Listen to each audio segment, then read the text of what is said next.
누가복음 1장 46절부터 55절까지 본문을 신학적으로 묵상해 보겠습니다.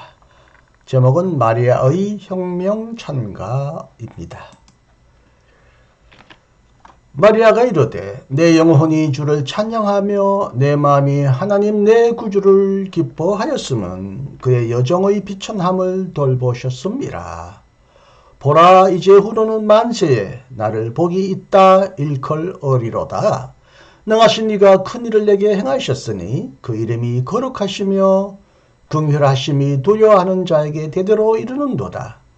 그의 팔로 힘을 보이사 마음의 생각이 교만한 자들을 흩으셨고 권세 있는 자를 그 위에서 내리치셨으며 비천한 자를 높이셨고 줄이는 자를 좋은 것으로 배불리셨으며 부자는 빈손으로 보내셨도다. 그 종 이스라엘을 도우사 긍휼히 여기시고 기억하시되 우리 조상에게 말씀하신 것과 같이 아브라함과 그 자손에게 영원히 하시리로다 하니라. 예수 탄생의 사건은 단지 기원 전 BC와 기원 후 AD를 나누는 시간적 분기점인가? 아니면 다른 종교들과 기독교를 나누는 정신사적 분기점인가? 아니면 단지 유대 종교 구약 성서와 기독교 신약 성서를 나누는 종교사적 분기점인가? 아니다. 예수 탄생의 사건은 이것보다 더 크고 더 탁월하다. 이것은 인류 진화의 대진동이요, 인류 역사의 거대한 지각 변동이요, 인간 혁명의 위대한 출발점이다. 만약 예수 탄생의 사건이 단지 시간적, 정신적, 종교적 분기점일 뿐이라고 주장한다면 이는 그 의미를 너무나 보지 못하는 것이요. 이 주장은 다른 종교와 인물들도 내세울 수 있는 것에 불과하다. 예수 탄생의 의미의 핵심은 바로 그것이 가져온 혁명에 있다. 만약 예수가 이 세상에 가져온 삶의 의미가 주어진 질서 내의 조그만 개혁이나 진보에 있다면 그의 삶은 그다지 주목받을 필요가 없다. 그러한 탄생과 그러한 개혁을 가져온 인물들은 역사에서 수많이 무수히 널려 있다. 그가 가져온 하나님의 나라는 인간이 만들어낸 말들 중에서 혁명이라는 말과 가장 잘 어울리는 위대한 역사적 전환, 기존 체제와 기존 상태의 전복이었고 그의 탄생은 바로 이것을 잉태하고 예고한 사건이었다. 이 혁명을 선언한 이는 바로 다름 아닌 그의 어머니 마리아였다. 마리아의 혁명 찬가는 어떠한 것이었는가? 1. 이것은 최초의 처녀의 혁명 선언이었다. 여기서 처녀라는 단어의 의미를 부여하는 뜻은 어디에 있는가? 처녀란 단어는 단지 동정녀나 법적 미혼 상태를 의미하자는 게 아니다. 이것은 임신한 젊은 여인을 의미하고자 한다. 여인이, 그것도 젊은 여인이 혁명가를 노래한다는 것은 인류사에서 찾아볼 수 없다. 혁명가를 뒷바라지한 위대한 아내나 어머니는 존재했을 망정 이처럼 스스로 혁명가를 힘차게 불렀던 여인을 찾아볼 수 있을까? 드보라, 잔다크, 로자 룩셈부르크를 감히 처녀 마리아와 비교할 수 있을까? 더기 마리아는 임신한 상태였다. 출산을 앞둔 여인의 관심사가 혁명에 있다면 그것은 정상이 아니다. 보통의 여인은 태교, 출산 준비, 자녀 양육과 교육에 더 신경을 쓰는 게 마땅하다. 만약 그녀가 임신한 것을 알았다면 임신의 여부와 태아의 건강을 살피기 위해 병원에 달려가는 게 더 정상이다. 그런데 그녀는 당장 친척 엘리사벳에게 달려가 대뜸 혁명가를 불렀다. 그런데 풋풋한 젊은 여인의 혁명가는 지금 어디로 사라졌는가? 그녀는 혁명가를 불렀던 젊은 여인 마리아를 어떻게 만들었는가? 그녀는 교회의 손에 주물려 순결하고 원죄 없는 성모 마리아, 예수를 품에 안고서 예수의 구원을 도와주는 거룩한 성녀로 만들어졌다. 그녀는 점차 화려하게 치장된 영광의 구원자로 교회의 영광을 위해 높은 곳에서 복을 누려주는 교회의 어머니로 혁명을 저지하고 기존 질서를 거룩하게 뒷받침해주는 천상의 여인으로 올려졌다. 그 결과 이제 혁명의 노래는 세상의 혁명가의 입으로 올라갔고 교회는 반동 질서의 아양꾼이 되었다. 성탄을 기다리는 올해는 우리의 사회적 상황과는 상관없이 다시금 처녀 마리아의 혁명 찬가를 부르면서 예수가 가져온 혁명의 의미를 회고해야 한다. 이 마리아가 찬양했던 혁명은 어떤 것인가? 이 혁명은 부자, 부르주아에 대한 가난한 자, 프롤레타리아의 미움으로부터 생겨난 계급혁명이 아니다.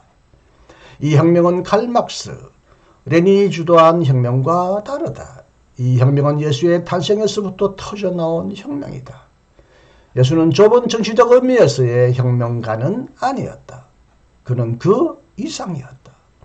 이 세상의 혁명가들은 단지 제한적인 효과만을 가져왔다. 예수는 다른 혁명가들과는 달리 집들을 불사르는 것이 아니라 인간의 마음을 불사르고 있다. 물론 그런 인간의 마음을 불사름으로써 마음만의 혁명을 가져오려고 한 게 아니라 동시에 이 세계의 혁명을 가져오려고 했다. 그러기에 그의 혁명은 이 세상의 혁명보다 더 철저한, 그것마저도 철저히 문제 삼고 전복하는 절대적 혁명, 유일한 혁명이다. 이 혁명은 인간이 폭력으로 끌어들이는 혁명은 아니다. 이 혁명 찬가는 인간을 선동하고 자극해서 주어진 체제를 타도하라고 호소하는 노래는 아니다. 이 혁명은 하나님의 혁명이다.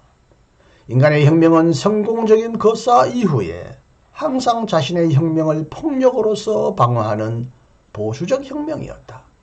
그러기에 인간의 혁명은 기존 체제의 산물이었고 또 다른 기존 체제를 끌어들이는 불완전한 혁명이었다. 그러나 하나님의 혁명은 끝이 없는 혁명이다. 이 혁명은 하나님의 구원 행동에서부터 인간에게 오는 메시아적 혁명이다. 이 혁명은 예수를 통해 이 땅에 왔으며 지금도 진행 중이며 그 목표를 향해 활동하고 있다. 하나님의 혁명이 이 땅에 이루어진다면 그곳에는 모든 골짜기가 메워지고 높은 산과 작은 길이 고르게 될 것이다. 즉 하나님의 혁명은 모든 차별과 구별, 계급과 불의를 철폐하고 진정한 일치와 화해, 정의를 가져온다. 3. 예수의 혁명은 아직도 다 오지 않았다. 그것은 아직도 희망의 대상이요 미래의 사실이다. 그러므로 우리는 그 혁명이 다가오는 방향을 향해 앉아 잠잠히 기다려야 한다. 이것이 우리가 할 수 있는 최대한의 일이다. 그러나 이것은 또한 우리가 오늘 살아가는 방식에서 최대한의 효과를 남긴다. 이미 혁명의 고앞선에 감전된 사람이라면 그는 가만히 앉아있지 못한다. 그는 전율하게 되고 또 그렇게 함으로써 다른 사람들에게도 혁명의 고압 전류를 감전시킨다. 그렇게 함으로써 그는 혁명의 놀라운 힘을 현재 안으로 이끌어들인다. 그래서 혁명은 미래사가 아니라 현재사, 아니 과거사가 된다. 보라, 마리아가 노래한 혁명은 분명히 미래의 일이건만 그녀는 그것이 이미 일어났다고 과거형으로 노래하고 있다. 이것은 무엇을 의미하는가? 1. 예수의 혁명을 믿는 그리스도인은 현재의 상태에서 미래를 예측하는 게 아니라 미래의 완성에서부터 현재를 본다. 그는 거꾸로 보며 거꾸로 산다. 그는 과거에며 사는 게 아니라 미래의 희망에서부터 현재를 이끌어들이며 산다. 그의 운명의 고삐를 움켜잡고 있는 것은 과거의 유산, 전통, 습관이 아니라 미래의 희망이다. 2. 예수의 혁명을 믿는 그리스도인은 그렇기 때문에 아무리 작은 희망이라도 이것을 위대한 혁명의 시작으로 본다. 그는 매우 작은 것에서 기뻐하고 감사할 줄 안다. 그는 작은 사랑, 작은 희망으로도 넉넉히 큰 미움, 큰 절망을 이길 줄 안다. 그는 어디서나 언제나 기뻐하고 감사하고 기도한다. 그는 하나님의 나라가 바로 우리 가운데 기자씨 모습으로 이미 왔음을 믿고 그것이 거대한 나무가 될 것임을 확신하며 산다. 3. 예수의 혁명을 믿는 그리스도인은 그렇기 때문에 현재를 끊임없이 비우고 초월한다. 그는 자신이 움켜쥘 것은 아무것도 없음을 고백한다. 재물을 움켜쥐지 말고 나누라. 자신의 독선, 교만, 아집을 깨고 하나님과 이웃에게 열려진 마음을 가지라. 나의 생명도 나의 것이 아니다. 나의 땅과 재물 그리고 나의 굳건한 믿음도 하나님이 위탁하신 선물임을 알아야 하고, 그래서 나의 믿음도 이웃과 나누고 늘 새롭게 비우고 채워가야 한다. 예수의 혁명을 한갓 자선과 즐김의 기회로 삼지 말라.